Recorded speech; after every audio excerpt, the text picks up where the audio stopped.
উফ, এই মোনা চল আয়, ভাত বেড়েছি, খেয়ে নিবি আয়, তাড়াতাড়ি আয়। কি রান্না করেছো মা?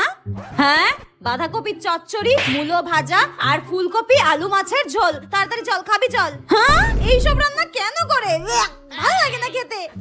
বলছি মা, জানো তো আজকে না সারা দিন ধরে আমার পাতলা পায়খানা হয়েছে, আমি খাবো না কিছু। কি?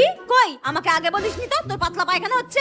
ভুলে গেছিলাম তোমাকে বলতে। আমার না সকাল থেকে 5 বার পাতলা পায়খানা হয়েছে, আমি আর ওসব কিছু খাবো না মা।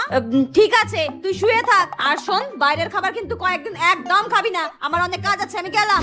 তুমি যাও তো, সারাক্ষণ শুধু ফুলকপি বাঁধাকপি মূলো, এসব কেউ খায় নাকি? গরুর খাবার একটা। মা চলে গেছে, এখন আমি গরম গরম পিজা অর্ডার দেবো। উফ, গরম গরম পিজা আমার চলে এসেছে, এবার এটাকে আমি জমিয়ে মজা করে খাবো। হ্যাঁ,